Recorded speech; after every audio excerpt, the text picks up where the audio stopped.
Well, alright, welcome back, guys. In this video, we're going to be talking about the results from my precision reloading for the 6.5mm Creedmoor. Looking at the components right here, I don't know what kind of velocity wizardry goes on between the Federal Premium Primers, the Hodgdon H4350, and the excellent Atlas Development Group brass, topped off with a Barnes match burner bullet. But man, we're getting some excellent standard deviations, low extreme spreads, things like that. So let's dive into it. Let's check out the groups, talk about velocities, standard deviations, and group sizes. Now, if you haven't seen the first or second part of this series, basically what I'm trying to do here is find ultimate accuracy with this bullet with extremely low standard deviations for possible F-class shooting, shooting 600 yards, mid-range. You want to get really consistent velocities so that your bullets all land on the same plane, and then all you have to do is fight the wind. That's the whole idea behind it, at least. I don't necessarily care about high versus low velocity with these bullets, but I do want really tight, consistent velocities. And I want them to group well. All of these groups were shot with my Uinta precision rifle, which is a UPR-10. Basically, it's a bolt-action AR-10 upper. That's right. This thing's a bolt action. It's really awesome. Check this out. Ooh, buttery smooth. So if you already have an AR-10, you got a nice trigger, you got a nice lower setup, just snap on a new upper, and you're ready to rock and roll. So this one's chambered in 6.5 Creedmoor. It's got a 26-inch Schillen match barrel. It's got a muzzle brake on the end of it. It's 1-to-8 twist. Let's take a look at these groups. So because this is a new bullet that I haven't shot before, I actually loaded up two variants of the same loads. Some were loaded long and some were loaded short, but they were loaded with the same charge and the same bullet, primers, brass, everything like that. Taking a look at this first one, these are 40S, so this is for short, so it's actually 39.5 grains. I just wrote the wrong charge on there at first. Also, this was sitting on plywood, so as the bullets go through the plywood, it blows chunks of wood out the front, and that's why it's all tore up. Anyway, it's 80 degrees, sunny day. It was really windy. I did shoot this prone, and the problem I was starting to have by the end of these groups is that my barrel was heating up, and in all the heat, it was actually unable to cool down, and I was getting bad mirage, and it was hard to see my target. My target was sitting there, and it looked like it was wiggling. So overall, these four shots went into .85 MOA. Not too bad. Velocity was 2680 with 11.6 feet per second standard deviation.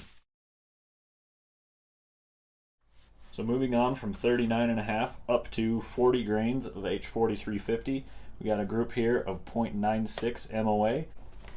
Velocity is 2718 feet per second with a standard deviation of 6.6. That's really awesome. Anytime you get into single digits, that's great. And this is low single digits, so looking forward to more awesome standard deviations like that. That's exactly what I was looking for and talking about with the low standard deviations for F-class shooting. Finally, with 40.5 grains of H4350, got another 4-shot group here. This one grew to 1.24 MOA. And like I was talking about, the heat was starting to get to me at this point. It was really hot. I was laying out in the sun. It was like 90 degrees. It was really windy. And my target looked like it was moving. So I actually called off this test. You can see that I had written down here 39.5 long, 40 long, 40.5. I didn't shoot these because the conditions weren't right. So I shot the first three. I just decided to walk away from it because I put a lot of time into reloading these. I didn't want to just throw them away, you know. So I ended up walking away, and then I came back on a separate trip. This was all shot prone. On this next portion I'm going to show you, they were all shot from a bench rest. Alright, now we're on to the second trip, and on this day it was about 85 degrees. I went shooting in the morning. It was a nice day, almost no wind at all, and shot at a little bit higher elevation. Like I say, this was shot off a bench rest.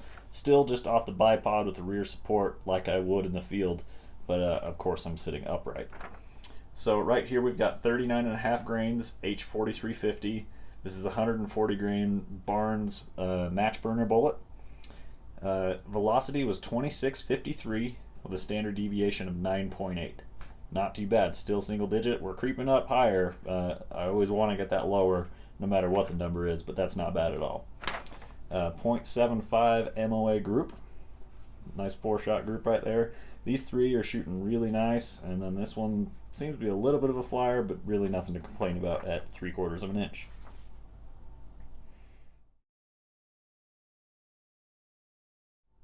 Alright, moving on to 40 grains of H4350. The velocity has climbed to 2726 with a standard deviation of 18. I marked down that there were strange velocities. Basically, there was a big curve. It started out high, they started to dip down, and then they came back up again. So there's not one in particular that was strange. It just kind of took a weird curve and it gave me some weird numbers. So maybe it was just the chronograph right then. I'm not exactly sure. But 5 shots going into 1.04, definitely room for improvement as far as the group and the standard deviation.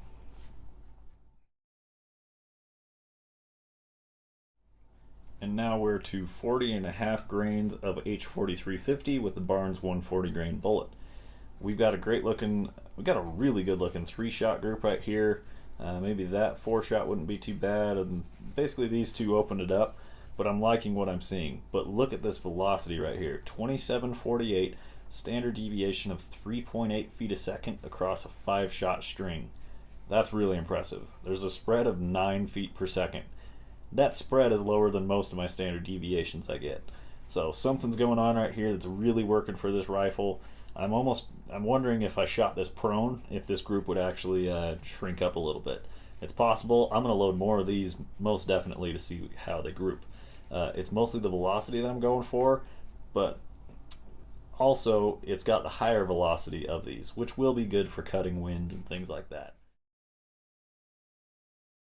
I'm going to go shoot some of these prone, and we'll see how they turn out. If you didn't watch the whole loading process, I used expanding mandrel on the necks, and I've got really light neck tension, and I also shot some other bullets with really light neck tension, and both of them really got better standard deviations.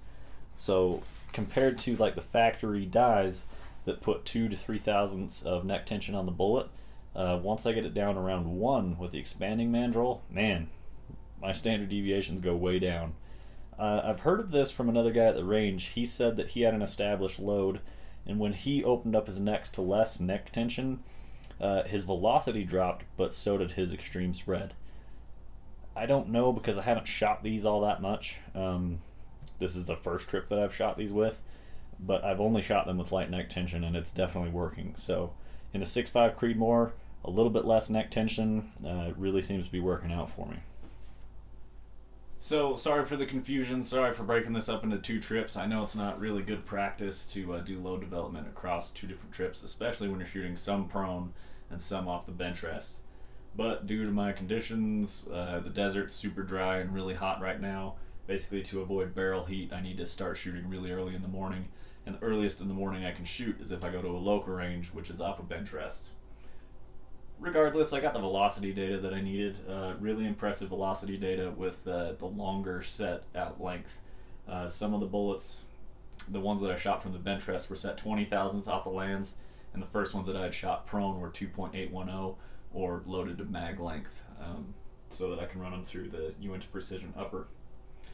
I would have preferred to get really good results with mag length, but since I'm getting such great results a little bit further out, I'm really not too worried about it. I can also do a jump test, which is something I'll probably continue to work on with these bullets. I think I've found my charge weight with that H4350, but I'm going to do a little bit of jump test, see if I can get these groups to shrink up a little bit more. On the first trip out, I shot with the 20 power SWFA. On this trip, I changed over to my 12 power SWFA. I swapped all my scopes across all my rifles, playing a little bit of trying to figure out which ones I want to wear. But that's the low development update for the Barnes 140s. Taking them out on a couple different shooting trips. They're shooting really good so far. They're not the craziest ballistic coefficient in the world, but you know what? They're affordable, and I want to see how good they shoot. So I'm going to start trying to do that with more bullets, just seeing what I can find that shoots really awesome. So far, this rifle doesn't really seem to care which bullets I put in it. I've put the 140 ELDs, the 147 ELDs, and these 140 Barnes in it, and it's shooting them really well as long as I get it the right combination. So, thank you for your time. I appreciate you watching. hope you guys continue to follow along. Hope you found the information useful. Any questions, drop them in the comments below. Thank you for your time.